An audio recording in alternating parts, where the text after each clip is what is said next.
Het-Heru Nefer, Assalamu Alaikum, Het-Heru, Namaste. This is Kasankma Keperu with another video for you.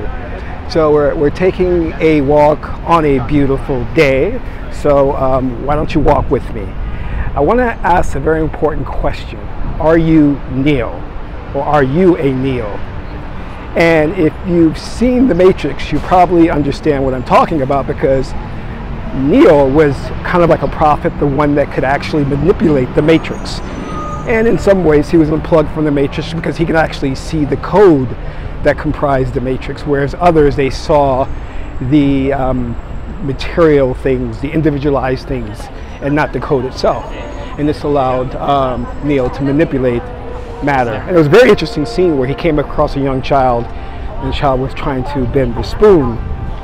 Or he wasn't trying to bend the spoon, but he was talking to Neo, saying that you can't really bend the spoon, and I believe because the spoon is really not there, you know? And it's a very interesting lesson, so that we as magicians understand that as well, because the things we see, the objects and the individualized things, are not real. They're Maya, they're an illusion. But going to my point of being unplugged from the Matrix. Now, a lot of people have been emailing me, and there's a lot of discussion in the conspiracy theory arena, New Age movement, about being unplugged from the Matrix. This is something that we all want to do. We all want to be Neo, and that is a good place to start from, and something very good to aspire to be. But the reality is, it's a little more complicated than that, because you just don't unplug from the Matrix, you know?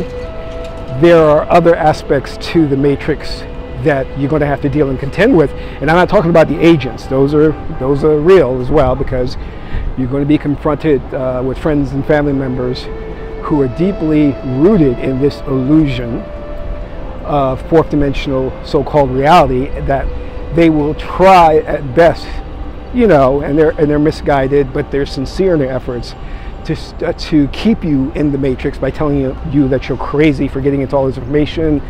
You know, meditation is nuts, and you know, so on and so forth. But as a vehicle, the vehicle that I express to you here is this body, what we call as Geb. This vehicle is merely a means for consciousness to exist, because the reason why we're in this fourth dimensional plane is to grow, to change.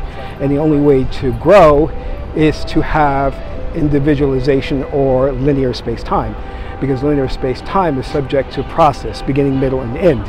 Whereas when you look at things like in the fifth dimensional realm, as soon as you have a thought, it's instantaneous. There's no time lapse.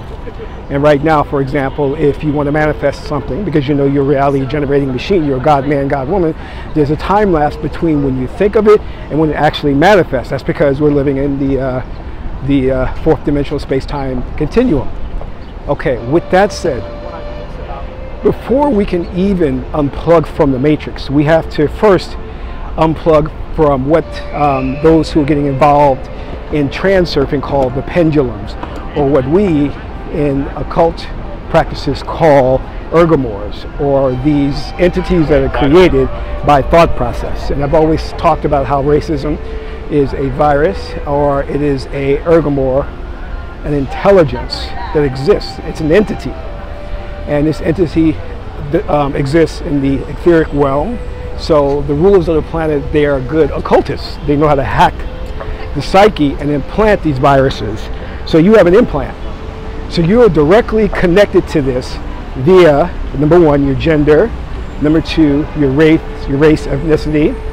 This is why we see people of the same race, the same ethnicity, demonstrating certain qualities. You may see that Chinese people act a certain way, black people act a certain way, white people act a certain way, Indian people act a certain way, because they're all plugged in to this pendulum, or this ergomore, that is really programmed them to act a certain way.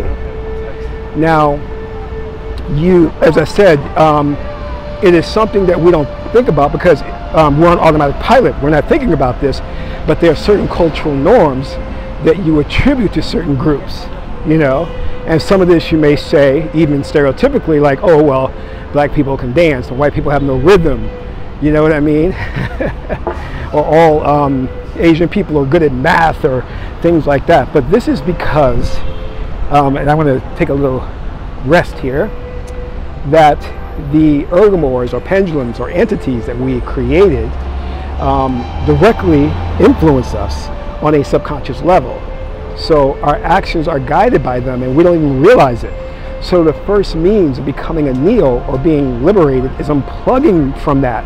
And every now and then you'll have individuals within a race or a gender who come along who don't fit the typical type. You know, you may see them as outliers or individuals who may be rebels without a cause. They refuse to fit in, and so you have all of this, and a lot of these individuals don't even realize that they're unplugged from the pendulums or the ergomores. They're unplugged from that.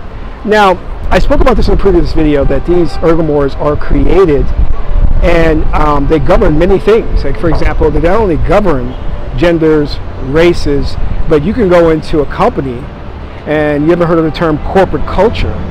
There's an ergomore for how people operate in that company, and you don't even realize it because there is a certain type of culture to the company. There's ergomores who govern certain industries. So you may be a programmer, and you'll notice how most programmers are very introverted. That's where that's coming from. And they do things a certain way, and they're very much not socially adept, you know? So these are the things that we have to first unplug from before we can ever become a neo. Because the reality is, to unplug from the matrix itself is a monumental task. And there could come a shock with that, because you are so used and acclimated to fourth dimensional experience that to suddenly unplug from this matrix and to see what's beyond the matrix could send you into a state of shock. All right, so that's very important that we understand that. Now, I'm going to go back to this ergomore and how it governs certain things. Let's say, for example, a cook or cooks or chefs. There's an ergomore that governs their actions and how they act. Okay. Now, in NLP, neuro-linguistic programming, this can be associated to what we call as the meta frame. The meta frame is how what your perspective is, how you see things, and that dictates your actions. So that meta frame that the different races, groups, professions all have are governed by these pendulums or ergomores. As a magician, you can create your own, and you can send that ergomore out to do missions, which is what the ruling elite has done. They will create ergomore and put that into the psyche of certain groups. For example, they could put that into a population of African Americans to where they can't cohesively work together to bring themselves out of poverty and racism. Or they can put that ergomore into, let's say, for example, white women, to where they themselves don't fight for their own liberation from the white male patriarchy. Do you understand what I'm saying? That they actually go along with it and place themselves in check. This is how a lot of the population is confined. And this is why you don't see a large portion of the population rise up and start a revolution. Because these ergomores exist, they dictate and control their actions, and many of these so-called pendulums keep people in their place. That's what they're designed to do. Now, this is also akin to the observation that was done with the Japanese mesquite monkeys, the 100 monkey principle, where they noticed that on one island these monkeys had a certain type of behavior that when it reached a certain tipping point, reached monkeys in an adjacent island that were mimicking the same behavior. I believe it was cleaning the nuts. And this was curious because they wondered how this behavior could travel across water, and these monkeys had no contact with each other. Well, that is, again, the psychic connection that we all have and govern. You know what I mean? So when you have these neos come along, you'll notice that they break from the norm. They are rebels. These are individuals that have been reincarnated to shake things up. And this is a Sekert Tem. Sekert is the goddess of spiritual power and cycles and the parameters, because if you have no social parameters or no lines of demarcation, then you are kind of like a Sekert Tem. You know, a Sekert 2, which is a positive thing, is that you respect boundaries and lines, and you go along with culture and things like nature, and Sekert also governs culture as well. So, you know, I had a good friend, and he was an awesome guy, but he just had no understanding of social boundaries. So he would literally come into a park like this, jump on this chair, and start yelling at people.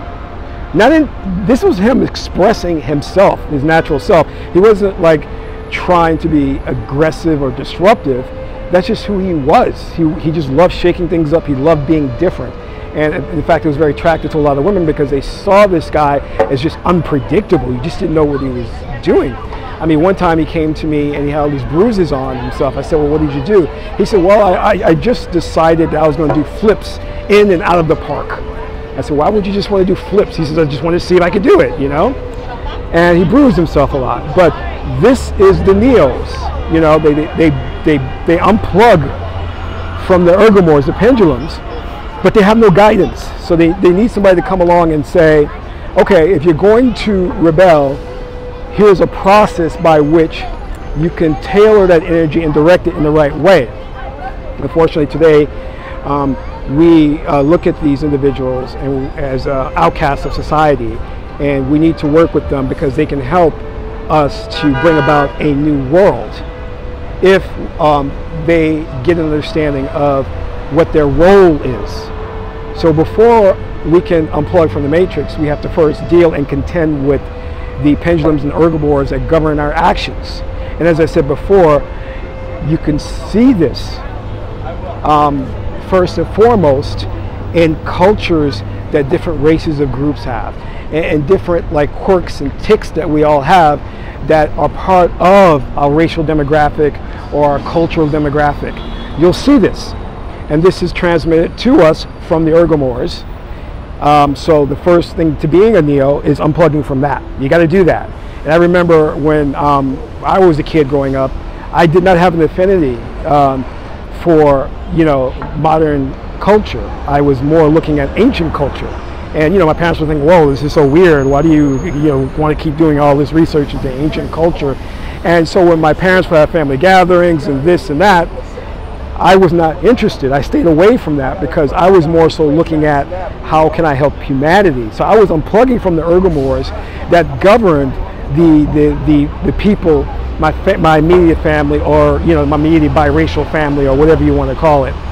So interesting. And that is how sometimes you bring along these sages and priests or these magicians who can save the world. So I've said enough. All right. So hey, if you like this video, hit the like button, subscribe to my channel, hit that bell for more videos, notifications of when I will go live, and subscribe to our Patreon campaign to help us make more videos and come out with ebooks. And don't forget to download the Osiris report. It's an awesome report. It's a free ebook. The link is in the description box. So until my next video, this is Kasank Ma Keperu, son of Ma'at, Amen Ra.